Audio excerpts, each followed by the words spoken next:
It started as a simple distraction, a way to pass the time during a particularly lonely weekend. I had stumbled upon childsimulator.exe while browsing an online forum dedicated to obscure indie games. The post described it as a unique parenting simulation, offering an immersive experience like no other. The download link was buried deep in the comments, shared by someone with the username @absentparent. The game's description was vague, but the idea of raising a virtual child piqued my curiosity. After downloading the file, I installed it without a second thought. It seemed harmless enough, just another quirky indie game. How wrong I was. The game's interface was simple but charming, with pixelated graphics that reminded me of old computer games from the 90s.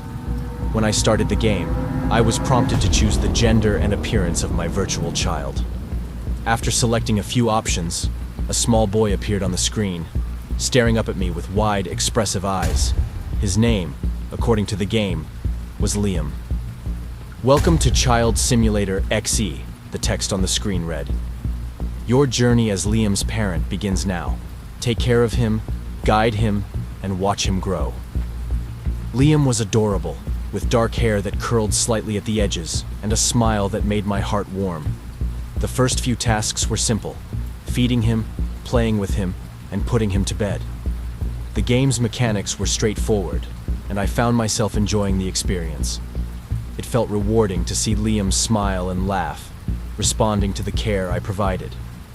As the day went on, I noticed that Liam's responses were more lifelike than I expected. He would react to my actions in ways that felt almost human. When I told him a joke, he'd laugh. When I praised him, he'd beam with pride. It was almost as if he were more than just a collection of pixels on the screen. That night, after shutting down the game, I couldn't help but think about Liam. It was odd. Usually I'd move on to something else after playing a game, but this time was different. I felt a strange attachment to him, like I was responsible for his well-being.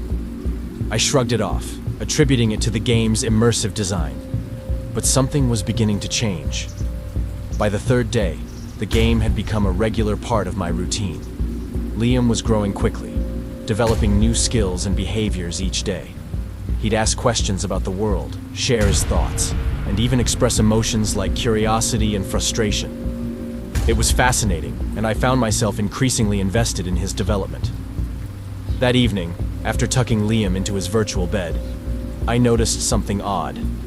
A message appeared on the screen, one that hadn't been there before. "Do you love me, Mom?" it read. The question caught me off guard. The game had never referred to me as Mom before. The text usually addressed me by my username or simply gave instructions. I hesitated for a moment before typing, "Of course I do." Liam's pixelated face broke into a wide smile, and he closed his eyes as if drifting off to sleep. The screen faded to black, signaling the end of the day. But the unease lingered. By the fifth day, Liam's behavior had become increasingly strange. He started asking more personal questions, like, "What's your favorite color?" and "Do you have any friends?" At first, I found it endearing, as if the game was trying to build a more personalized connection. But as the questions grew more intrusive, I began to feel uncomfortable. That evening, after completing the daily tasks, Liam didn't go to bed as usual. Instead, he stood in the middle of the screen, staring at me with a forlorn expression. "Why don't I have real parents?" he asked. I froze, my fingers hovering above the keyboard. This was new. The game had never mentioned anything about Liam's background or the concept of real parents. "I'm your parent," I typed, trying to reassure him. Liam's expression didn't change. "No, you're not. You took me away from my real parents. They're looking for me. I want to go home." A chill ran down my spine. This was supposed to be a game, a simple simulation. How could Liam be talking about real parents? "I'm sorry," I typed, unsure of what else to say. "I don't understand." The screen flickered, and a new message appeared. "Please, let me go back to them. They're scared, and so am I." My hands trembled as I stared at the screen. This wasn't right. The game was crossing a line, becoming something far more disturbing than I had anticipated. I quickly exited the game and shut down my computer, trying to shake off the unease that had settled over me. But that night, I couldn't sleep. Liam's plea echoed in my mind, filling me with a deep sense of dread. 2 days passed before I dared to open Child Simulator EXE again. When I did, the game seemed to have returned to normal. Liam greeted me with his usual smile, asking if we could play a game together. I hesitated but eventually agreed, relieved that the unsettling encounter seemed to have been a glitch or a bad dream.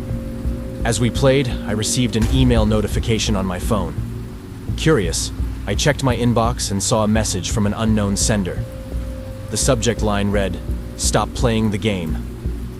I opened the email, my heart pounding in my chest. The message was brief, but chilling. "You don't understand what you've done.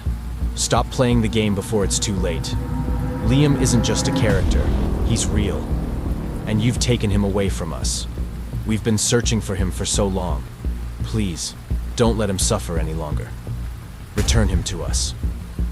The email was signed with 2 names, Sarah and David. I stared at the screen, my mind racing. This had to be a joke, a sick prank by someone who knew I was playing the game. But how could they know? I hadn't told anyone about Child Simulator EXE.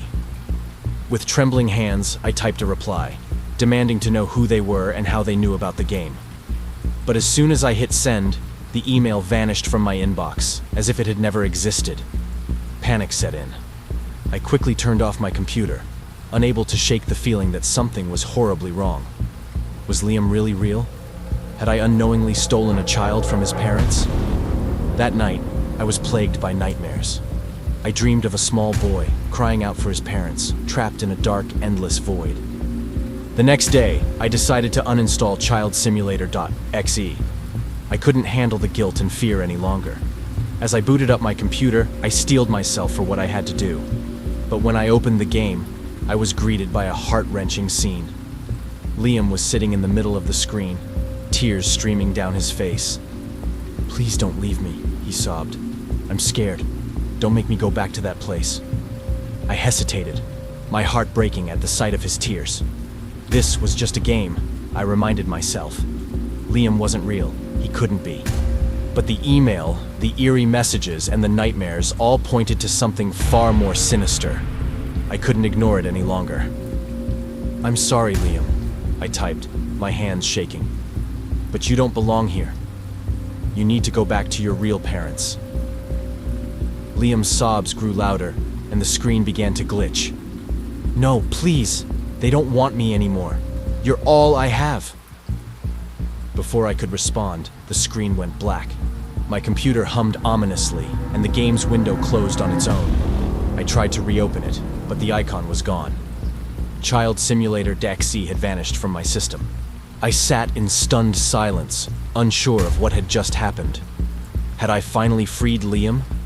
Or had I condemned him to some unimaginable fate? Days turned into weeks, and the events surrounding Child Simulator.exe faded into the background of my mind. I tried to return to my normal routine, convincing myself that it had all been a strange, elaborate prank. But deep down, I couldn't shake the feeling that I had been part of something far more disturbing. One morning as I sipped my coffee and scrolled through the news, a headline caught my eye. "Tragic incident at local software company. Developers accused of creating malicious game." I clicked on the article, my heart racing as I read the details. The article described a small indie game studio that had recently been shut down by the government. The studio had allegedly created a game called Child Simulator.exe, which had been linked to several disturbing incidents. The authorities claimed that the game had been used as a tool for psychological manipulation, driving players to the brink of insanity. According to the article, the game was part of a domestic terrorism plot, and the developers were being investigated for their involvement. The families of several missing children had also been interviewed, though the connection between the game and the disappearances remained unclear, but I knew the truth. I had seen the emails, heard Liam's pleas, and experienced the horror firsthand. Child Simulator.exe wasn't just a game. It was something far more insidious, and the cover-up only confirmed my worst fears. I never told anyone about my experience, not wanting to draw attention to myself. but the guilt and fear lingered, haunting me in quiet moments. I often wondered if Liam had found peace, or if he was still out there, trapped in some digital purgatory. Sometimes, late at night, I'd hear the faint sound of a child's laughter echoing through my apartment. It was always just out of reach, as if coming from another room. I'd get up to check, only to find nothing but silence. And in those moments, I'd remember the last message Liam had sent me. "Please don't leave me. I'm scared." To this day, I can't bring myself to play any simulation games. The fear of encountering something like Liam again is too great. But I still search the internet for any mention of childsimulator.exe, hoping to find some closure. But all traces of the game have been erased, as if it never existed. But I know it did. And I'll never forget the child I couldn't save.